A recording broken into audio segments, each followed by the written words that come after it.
ورتل القرآن ترتيلا te janga qur'ana e deggundiral sesa taw ina labti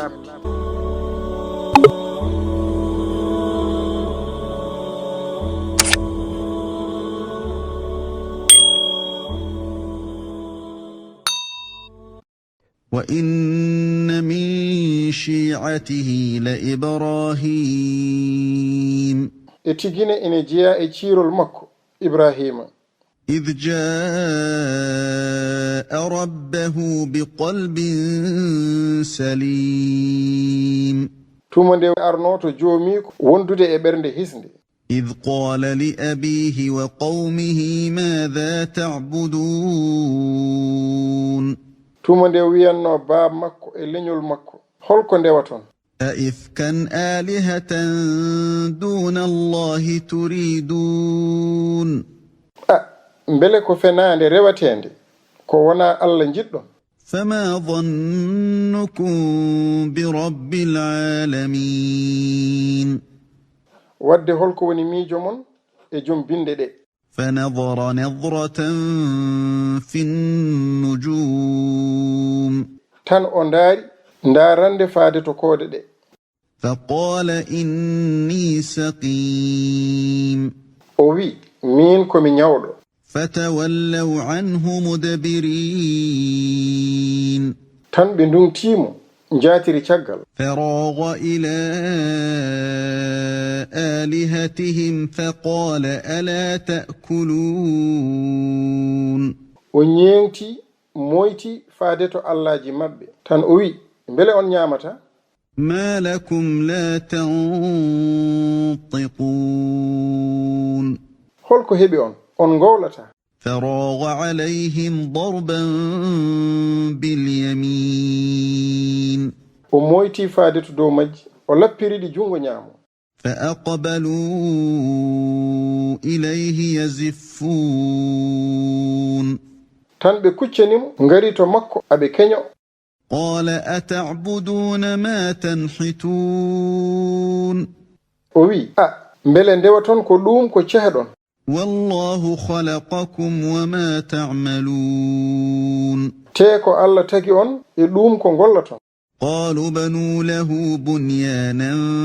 فألقوه في الجحيم ɓe mbi mahanemo maadi tan berloɗon mo nder taynowol jahim فأرادوا به كيدا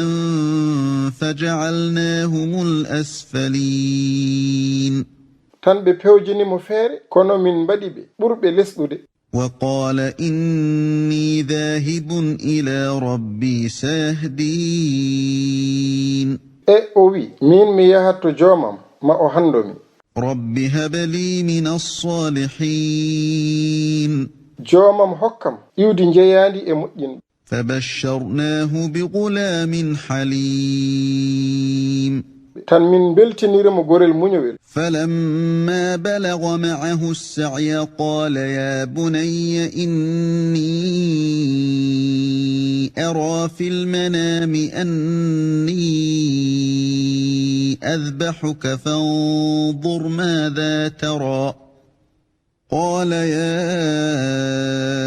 أبت افعل ما تؤمر ستجدني إن شاء الله من الصابرين nden ngel yonti wonde jaadiɗo makko o wi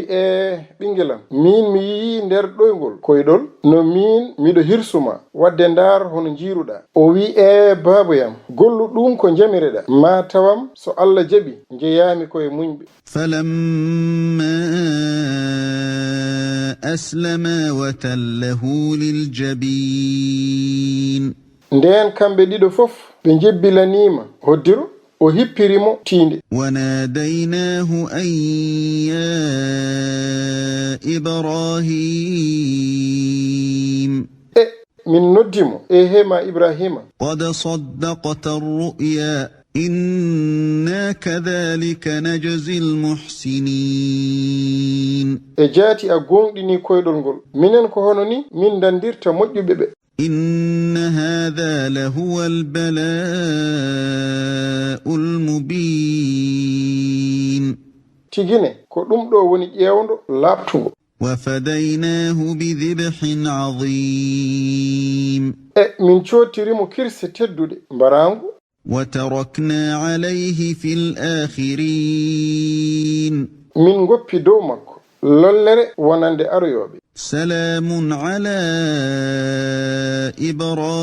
إبراهيم yokisal won e dow ibrahima. كذلك نجزي المحسنين ko hono noon min dandirta moƴƴinɓe ɓe. إنه من عبادنا المؤمنين tigine o jeeya koye jeeyaɓe gonɗin. وبشرناه بإسحاق نبيا من الصالحين min beltinirimo ishaqa ko annabi jeeyaɗo e annabaɓe moƴƴinɓe. وباركنا عليه وعلى إسحاق ومن ذريتهما محسن وظالم لنفسه مبين min mbaɗi ɓure e makko mbarkinimo kadi e ishaqa ina he geñgi maɓɓe moƴƴinowo e toñowo hoore mum ha latti.